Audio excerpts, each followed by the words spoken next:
Alors, je viens partager l'histoire de la jeune américaine, d'accord, noire, au nom de Shakela Robinson. Alors, c'est une histoire qui fait le tour du monde aujourd'hui, qui a vraiment écœuré le cœur de la race noire, mais aussi surtout des jeunes. Ok, mais aussi c'est une histoire qui interpelle beaucoup. Pour ceux qui ne connaissent pas l'histoire de Shakela Robinson, c'est une jeune américaine, d'accord. D'après les informations, elle fait aussi un peu la musique, d'accord. Donc, elle a déjà une certaine autorité, ok. Elle est aussi d'une bonne famille, d'après ce que les informations disent sur la jeune dame. Alors, elle va en vacances au Mexique avec des amis et arrivée là-bas, ils font la fête. Ils sont allés en vacances, sont allés pour s'amuser, ok? Bon, arrivée là-bas, malheureusement, les choses ne se sont pas passées comme prévu. Alors, on a retrouvé le corps de la jeune dame, d'accord, mort. Elle a perdu la vie durant ses vacances. Alors, la question est, qu'est-ce qui s'est réellement passé? D'accord? Qu'est-ce qui a tué la jeune Shakela Robinson? Pourquoi elle est morte? C'est la question que tout le monde se pose. Sa famille, ses parents, les médias américains, le monde entier se pose la question de savoir qui est l'auteur du décès de cette jeune dame. La mort, quelle que soit la façon dont elle a pris quelqu'un, la mort cause des dégâts dans les familles. C'est une jeune femme, d'accord, qu'on a arraché la vie.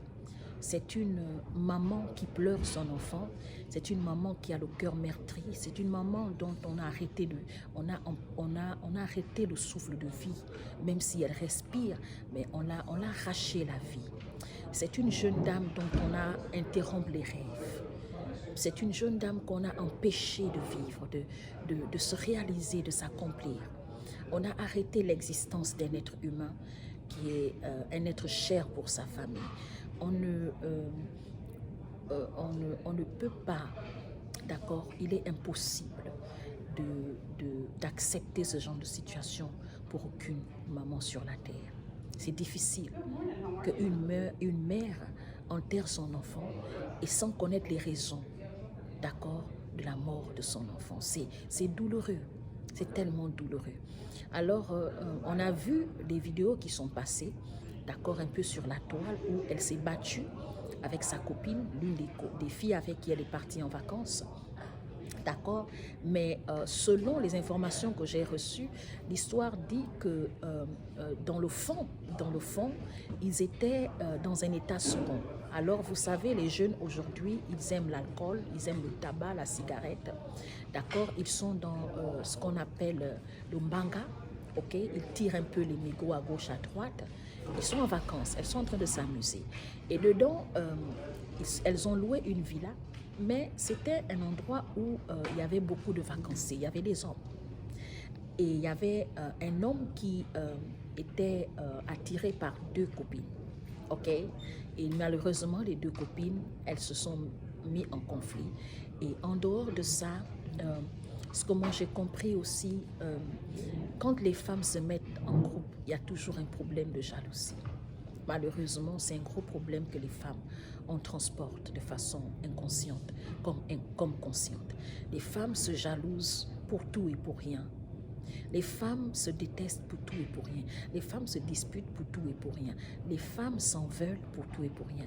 Il y a un problème de convoitise au milieu de la femme. Il y a un problème de concurrence entre les femmes. Parfois, elles sont nées elles sont de même père, même mère, mais il y a toujours un esprit de concurrence. Je ne sais pas pourquoi, qu'est-ce qui se passe avec l'être femme. C'est quelque chose que je n'ai jamais compris. Peu importe son âge, tu vois même une gamine, une petite fille, elle va en vouloir, elle a peut-être 15 ans, elle a 16 ans, mais elle en veut déjà peut-être à sa tante qui a une certaine vie stable. Toi, tu es un enfant, tu as tout un avenir devant toi. Si tu attends à une petite situation aujourd'hui, toi, tu ne sais pas qui tu seras dans 10 ans ou bien quand tu auras l'âge de ta tante.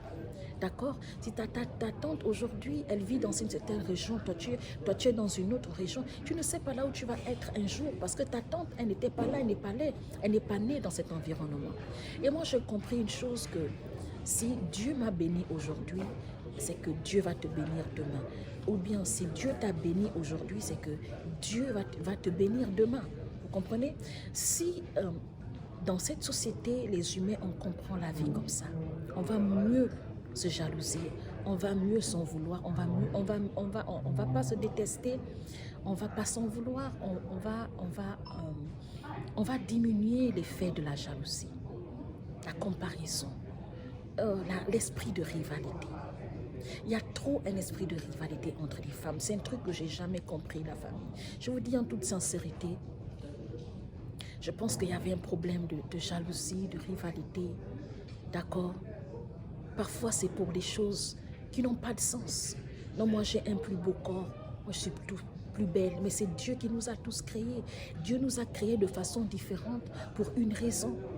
D'accord? Dieu nous a donné un ADN différent pour une bonne raison.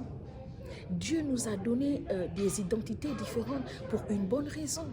Dieu nous a donné une morphologie différente pour une bonne raison. D'accord? Donc, je ne comprends pas pourquoi, si moi j'ai une voiture aujourd'hui, peut-être j'ai un 4x4, toi tu as un Range Rover. Je veux te jalouser parce que tu as le Range Rover. Mais tout le monde n'aime pas les mêmes choses. Bizarrement, moi je ne suis pas impressionnée par un type de véhicule, un type de voiture. Je ne suis pas impressionnée par un type de maison. Je ne suis pas impressionnée par un type de vêtements. Si je ne suis pas impressionnée par la couleur de peau d'un homme. Pour moi, si un homme me garde, si un homme m'aime, il me valorise, il me respecte, il m'honore, il s'occupe bien de moi. Si je l'aime et que lui m'aime, c'est ça le plus important. Moi, je m'emballe s'il est blanc ou noir, s'il est vert ou rouge. Mais pourquoi les femmes, on est toujours en rivalité avec les autres? Parfois, on est en rivalité avec nous-mêmes. Et quand je regarde cette jeune dame, j'ai compris que c'est des choses qui se passent dans beaucoup de familles. Vous savez, la mort, ce n'est pas seulement la mort physique. Il y a des gens, ils meurent à petit feu, ils sont morts émotionnellement. Il y a des gens, ils sont morts psychologiquement. Il y a des gens qui sont morts mentalement. Il y a des gens, vous les voyez marcher, ils mangent, ils vivent. Il est marié, elle est mariée, ils ont des enfants, ils ont des voitures, ils ont des maisons. Mais à l'intérieur d'eux, ils sont morts. Leur vie n'a pas de sens. Leur vie n'a pas de goût. Parce que tout simplement, il y a quelqu'un qui leur a détruit, il y a quelqu'un qui leur a pourri la vie, qui leur a pourri l'existence. Regardez les amis, il y a un haut débit de haine dans notre société actuelle. La haine, la jalousie a un débit très élevé. Faites attention aux personnes que vous faites rentrer dans votre cercle privé. Faites attention au type d'amis avec qui vous marchez. À un moment donné même, moi je me dis l'amitié ne sert plus à rien. Parce que quand vous regardez bien, les gens ont un mauvais fond.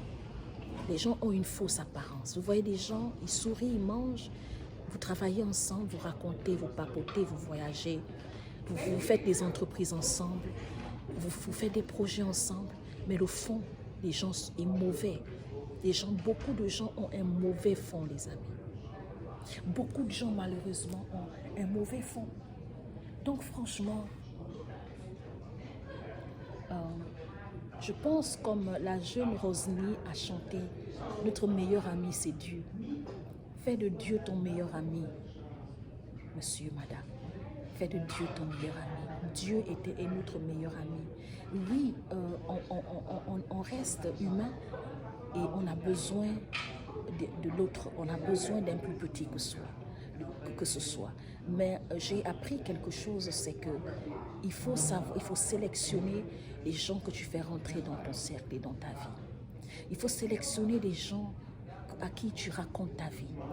Parfois, tu te confies à quelqu'un et cette personne qui va te jalouser. On dit que elle a été empoisonnée d'abord. Et les autopsies révèlent qu'il y a eu des blessures. On a trouvé des traces sur son crâne. Donc, elle a subi des chocs.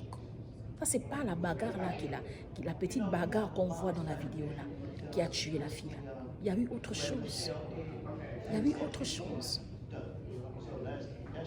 À cause des petites choses de la vie parfois.